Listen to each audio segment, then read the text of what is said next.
Still life 2014 Hindi movie explained. सोचिए, आप एक ऐसे शहर में पहुंचते हैं जहां लगभग हर परिवार का संबंध मांस और कैटल बिजनेस से है। लेकिन अचानक इस शहर में कैटल इंडस्ट्री से जुड़े लोग एक एक करके गायब होने लगते हैं। लोगों को लगता है कि शायद ये किसी दुश्मनी का नतीजा है, लेकिन जब एक पत्रकार इस मामले की तह तक पहुंचने की कोशिश करती है तो उसे पता चलता है कि इन लोगों के गायब होने के पीछे जो सच्चाई है वह किसी आम इंसान की सोच से कहीं ज्यादा खतरनाक है। और सबसे डरावनी बात, जिसे लोग एक रहस्यमयी जानवर या किसी सुपरनैचुरल क्रीचर का काम समझ रहे थे, उसके पीछे इंसानों की ही एक भयानक कहानी छिपी हुई थी।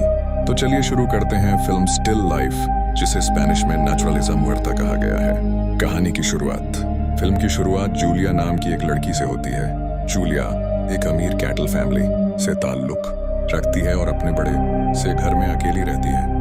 रात का समय है, वह आराम से खाना खा रही होती है, लेकिन तभी उसे महसूस होता है कि घर में कुछ ठीक नहीं है। उसे ऐसा लगता है जैसे कोई उसे देख रहा हो। घर के अंदर अजीब सी बेचैनी फैल जाती है। जूलिया डर जाती है। वह आसपास देखती है, लेकिन उसे कोई दिखाई नहीं देता। फिर अचानक एक रहस्यमयी प्रेजेंस उसके घर में दिखाई देती है। जूलिया के लिए यह रात उसकी जिंदगी की आखिरी रात बनने वाली होती है। कुछ समय बाद जूलिया गायब हो जाती है और पुलिस के पास इस बात का कोई साफ जवाब नहीं होता कि आखिर वह गई कहाँ। दूसरी तरफ आती है जास्मीन। अब कहानी की मेन कैरेक्टर जास्मीन से हमारी मुलाकात होती है। जास्मीन एक टीवी जर्नलिस्ट है। उसका सपना है कि वह बड़े न्यूज प्रोग्राम में काम करे और एक बड़ी स्टोरी के जरिए अपनी पहचान बनाए, लेकिन फिलहाल उसे छोटे मोटे असाइनमेंट्स ही मिलते हैं। एक दिन उसे एक छोटे से शहर में भेजा जाता है। उसका असाइनमेंट सुनकर वह काफी निराश होती है। उसे कैटल और उनके वेस्ट से जुड़े एनवायरमेंटल इश्यू पर रिपोर्ट करनी होती है, लेकिन तभी उसे रेडियो और लोकल न्यूज से पता चलता है कि इसी शहर में जूलिया कोटोनीज नाम की एक लड़की रहस्यमय तरीके से गायब हो चुकी है। जस्मीन को तुरंत महसूस होता है कि यही वह स्टोरी है जो उसके करियर को बदल सकती है। इसलिए वह अपने असली असाइनमेंट को पीछे छोड़कर जूलिया के डिसअपीयरेंस की इन्वेस्टिगेशन शुरू कर देती है। पहला बड़ा सुराग। जस्मीन अपने कैमरामैन डिएगो के साथ जूलिया के घर के आसपास पहुंचती है। वह आसपास की जगहों को देखती है और अचानक उसे एक महत्वपूर्ण चीज मिलती है, जूलिया का वॉलेट। उसमें उसके डॉक्यूमेंट्स और बाकी सामान मौजूद होता है। इससे जस्मीन को यकीन हो जाता है कि जूलिया अपनी मर्जी से कहीं नहीं गई थी। वह किसी परेशानी में थी और शायद उसे किसी ने अगवा किया था। लेकिन जस्मीन पुलिस को तुरंत इन्फॉर्म करने के बजाय खुद इन्वेस्टिगेशन आगे बढ़ाने का फैसला करती है। यहीं से उसकी मुश्किलें शुरू होती हैं। गांव के अजीब लोग। इन्वेस्टिगेशन के दौरान जास्मीन की मुलाकात जेरार्डो से होती है। जेरार्डो वेजिटेरियन है और कैटल बिजनेस करने वाले लोगों से उसका नजरिया बिल्कुल अलग है। वह जास्मीन को बताता है कि इस परिवार और इस शहर के बारे में कई ऐसी बातें हैं जो बाहर के लोगों को पता नहीं है। जास्मीन को महसूस होता है कि यहाँ हर इंसान कुछ न कुछ छिपा रहा है। इसी दौरान उसकी मुलाकात डैन से होती है। डैन एक एनिमल राइट्स और वीगन एक्टिविस्ट है। वह लोगों को समझाने की कोशिश करता है कि एनिमल्स के साथ होने वाली क्रूरटी गलत है। वह शहर में लेक्चर्स करता है और लोगों को मीट इंडस्ट्री के खिलाफ जागरूक करता है। और यहीं से कहानी में एक नया सवाल पैदा होता है, क्या जूलिया और बाकी लोगों के डिसअपीयरेंस का संबंध एनिमल राइट्स मूवमेंट से है? क्योंकि जिन लोगों को निशाना बनाया जा रहा है उनमें से ज्यादातर का कनेक्शन कैटल इंडस्ट्री से है। रहस्य और गहरा होता जाता है। जस्मीन जितनी ज्यादा इन्वेस्टिगेशन करती है उतने ही ज्यादा सस्पिशियस लोग उसके सामने आने लगते हैं। कुछ लोग कैटल इंडस्ट्री को बचाने की कोशिश कर रहे हैं, कुछ लोग एनिमल राइट्स की बात कर रहे हैं और कुछ लोग ऐसे हैं जिनके बारे में जस्मीन समझ ही नहीं पा रही कि वे आखिर किस तरफ हैं। इस बीच शहर में एक के बाद एक लोग गायब होते जाते हैं, लेकिन सबसे अजीब बात यह है कि किसी को भी पता नहीं चलता कि आखिर उन्हें कौन ले जा रहा है। शहर में तरह तरह की बातें होने लगती हैं। कुछ लोग कहते हैं कि शायद कोई जंगली जानवर लोगों पर हमला कर रहा है। कुछ लोगों को लगता है कि यह कैटल फार्मर्स और दूसरे ग्रुप्स के बीच की दुश्मनी है, लेकिन जस्मीन को लगता है कि इसके पीछे कोई इंसान है। एक डरावना सुराग। इन्वेस्टिगेशन के दौरान जस्मीन को एक ऐसी घटना का सामना करना पड़ता है जो उसे अंदर तक हिला देती है। वह एक घर में जाती है और वहां उसे एक डेड बॉडी दिखाई देती है। जस्मीन घबरा जाती है, लेकिन जब वह मदद के लिए अपने कैमरामैन को बुलाती है तब तक बॉडी गायब हो चुकी होती है। अब जस्मीन के पास सिर्फ उसकी अपनी बात होती है। अगर वह किसी को बताए कि उसने बॉडी देखी थी तो शायद कोई उस पर विश्वास भी न करे, लेकिन बाद में उसे सीसीटीवी जैसी एविडेंस से अपनी बात साबित करने का मौका मिलता है। अब उसे यकीन हो जाता है कि यह सिर्फ कोई एक्सीडेंट या नॉर्मल डिसअपीयरेंस नहीं है। कोई जानबूझकर लोगों को गायब कर रहा है और वह व्यक्ति बहुत सावधानी से सबूत मिटा रहा है। असली खतरा।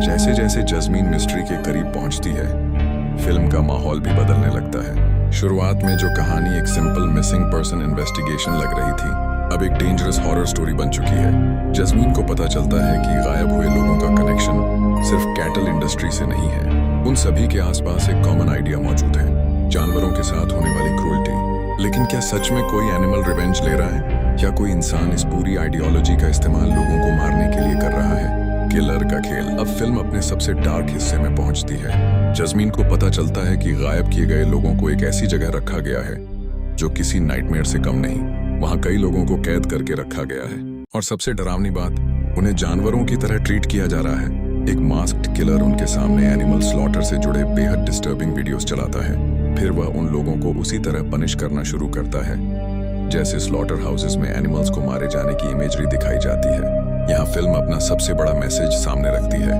इंसान जानवरों के साथ जो करता आया है, अब वही डरावनी प्रक्रिया इंसानों के खिलाफ इस्तेमाल की जा रही है। फिल्म के क्लाइमैक्स में फिक्शनल वायलेंस को रियल एनिमल क्रूअल्टी फुटेज के साथ कॉन्ट्रास्ट किया जाता है, जिससे यह सीक्वेंस और ज्यादा डिस्टर्बिंग बन जाता है। जस्मीन भी फंस जाती है। अब जस्मीन खुद किलर के निशाने पर आ चुकी होती है। वह समझ जाती है कि जिस मिस्ट्री को सॉल्व करने निकली थी, अब वही मिस्ट्री उसकी जान लेने वाली है। मास्केड किलर उसका पीछा करता है। जस्मीन भागती है। वह किसी तरह खुद को बचाने की कोशिश करती है। उसके पास न कोई प्रॉपर वेपन है और न ही कोई मदद, सिर्फ उसका करेज है। एक समय ऐसा आता है जब जस्मीन को लगता है कि अब बचना लगभग इम्पॉसिबल है, लेकिन वह आखिरी वक्त तक हार नहीं मानती। वह किलर का सामना करती है और किसी तरह उसके अटैक से बच निकलती है। क्या किलर पकड़ा जाता है? जब ऐसा लगता है कि जस्मीन की कहानी खत्म होने वाली है, तभी पुलिस पहुंचती है। जेरार्डो की मदद से अथॉरिटीज को सिचुएशन का पता चलता है और जस्मीन को बचाने का मौका मिलता है, लेकिन किलर आसानी से पकड़ा नहीं जाता। वह भाग निकलता है और कहानी एक पूरी तरह साफ कंक्लूजन देने के बजाय कुछ सवाल छोड़ देती है। यही वजह है कि फिल्म के एंडिंग को लेकर अलग अलग इंटरप्रिटेशंस मिलते हैं। क्या ये सच में एनिमल रिवेंज था, या सिर्फ एक साइकोलॉजिकली डिस्टर्ब्ड इंसान था जो एनिमल राइट्स आइडियोलॉजी को अपने किलिंग्स का जस्टिफिकेशन बना रहा था? फिल्म इस सवाल का जवाब पूरी तरह स्ट्रेट फॉरवर्ड तरीके से नहीं देती। असली मतलब क्या है? अब सवाल आता है, स्टिल लाइफ आखिर कहना क्या चाहती है? फिल्म का मुख्य थीम एनिमल क्रूरल्टी और मीट इंडस्ट्री के आसपास बनाया गया है। डायरेक्टर गैब्रियल ग्रीको ने एनिमल राइट्स मटेरियल से प्रेरणा ली थी और फिल्म को इसी मुद्दे के इर्द गिर्द बनाया। फिल्म एक डिस्टर्बिंग सवाल पूछती है, अगर इंसान जानवरों को सिर्फ खाने के लिए मार सकता है, तो क्या होगा अगर कोई इंसानों को उसी नजर से देखने लगे? यही वजह है कि फिल्म के क्लाइमैक्स में किलर अपने विक्टिम्स को एनिमल्स की तरह ट्रीट करता है। लेकिन फिल्म एक और महत्वपूर्ण बात भी दिखाती है, किसी आइडियोलॉजी या बिलीफ को एक्सट्रीम लेवल तक ले जाना भी खतरनाक हो सकता है। एनिमल क्रूरल्टी के खिलाफ होना एक बात है, लेकिन लोगों को मारना और टॉर्चर करना दूसरी बात। इसी कॉन्ट्रडिक्शन की वजह से फिल्म का विलन सिर्फ एक सिंपल मॉन्स्टर नहीं लगता, वह एक ऐसी सोच का एक्सट्रीम वर्जन बन जाता है जो खुद को सही समझते समझते हिंसा तक पहुंच जाती है। एंडिंग, अंत में जस्मीन इस पूरे नाइटमेयर से जिंदा निकल आती है।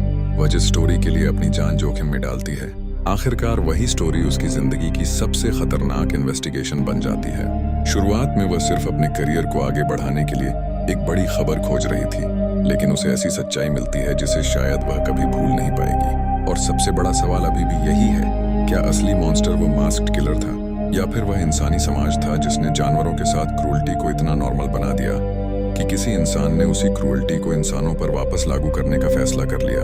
फिल्म इसी अनकंफर्टेबल सवाल के साथ खत्म होती है, और शायद इसी वजह से इसका नाम है स्टिल लाइफ naturaleza muerta।